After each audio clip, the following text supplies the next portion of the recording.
प्रकट होती है या मोक्ष प्राप्त होती है। तो ये उनके अपने कंट्रोल में होता है को जन्म कब लें, कहाँ लें, कैसे लें, क्योंकि सामर्थ्य उनको प्राप्त हो जाती है। ऐसी सामर्थ्यवान आत्माएं समय समय पर होती रहती है। भगवान हनुमान के विषय में कहा गया है, माता अंजनी, उनके इतिहास को बड़ा बिगाड़ दिया है, इतना विचित्र कर दिया, हम आपके सामने कह भी नहीं सकते, बोल भी नहीं सकते। ऐसा ही है, ऐसा इतिहास उनका बिगाड़ दिया है। हनुमान जी का, हनुमान जी के जीवन की बातें, अंजना से जो उत्पत्ति है वो अंजना से इतना घृणित रूप में दिखा दिया है, मैं आपके सामने कह भी नहीं सकता, बोल भी नहीं सकता। ऐसा घृणा रूप जो है वहां दे दिया है। कहीं उनको पवन पुत्र कहा गया है। पवन तो उनके पिता का नाम था, और वो पवन वहां न लगा करके वायु को पवन कह रहे, और कान में फूंक मार के कह रहे, कान से जो है अंजना को गर्भ स्थापित हुआ। और कहते हैं शिव के जो है वो अवतार थे। हाँ, तो शिव का पुरुषार्थ कहते हैं उनके कान के द्वारा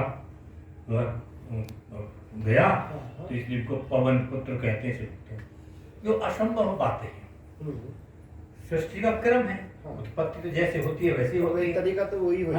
तो वो ऐसा तो उनको कान के रास्ते कोई पैदा हो जाए, कान के रास्ते कोई हो जाए, कोई तरीका तो ऐसा इतिहास बिगाड़ दिया है।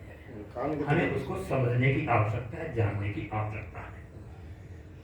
पवन बहुत महान उच्च कोटि के राजा थे, बड़े वीर थे, विद्वान थे, और उन्होंने रावण का साथ दिया था युद्ध में।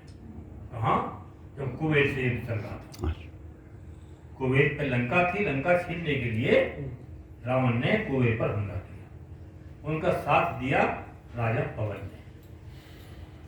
अब वो युद्ध चल रहा है, युद्ध हो गया लंबा, विस्तृत लंबा हो गया, काफी समय तक युद्ध चलता है। अब कहते हैं कि युद्ध के दौरान वो कहीं बाग में, कहीं बगीचे में कहीं ठहरे हुए थे, उनकी फौज वगैरह कहीं वहाँ पड़ाव कहीं ढका हुआ था। नाम सुना होगा पक्षियों का चकवा चकवी, कहते हैं उनमें बड़ा प्रेम होता है, और वो इंतजार करते हैं रात्रि का। वो रात्रि में ही जाकर के मिलते हैं, दिन में वो अलग अलग रहते हैं, ऐसा उनके विषय में कहा जाता है चकवा चकवी। तो राजा की दृष्टि उन पर पड़ी तो उनको भी प्रेम उत्पन्न हो गया। अब रानी तो घर में, अंजना तो घर में, महल में, और वो बाग में। जब आदमी वासना के वशीभूत होता है तो अच्छा बुरा सब भूल जाता है।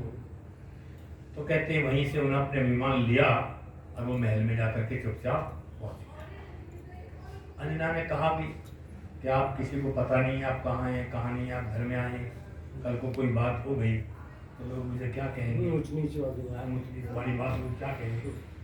और आदमी जब कामुकता में आता है तो कुछ नहीं सुनता, वही हुआ, वो तो चला गया युद्ध के मैदान में, और अंजना गर्भवती हो गई। जब अंजना गर्भवती हो गई तो विदुषी तो थी, राजा की कन्या थी, कन्या राजा की थी, बंदरिया नहीं थी, हैं? बंदिया के बंदर होगा, ना पवन बंदर था, ना अंजना बंदरिया थी, हैं? एक हनुमान जी बंदर बता दिए। तो लेकिन अब जब उसको एहसास हुआ मैं गर्भवती हो गई हूँ तो मुझे क्या करना है, उन्होंने उन मंत्रों का पठन पाठन किया, तो सूर्य आदि मंत्र हैं,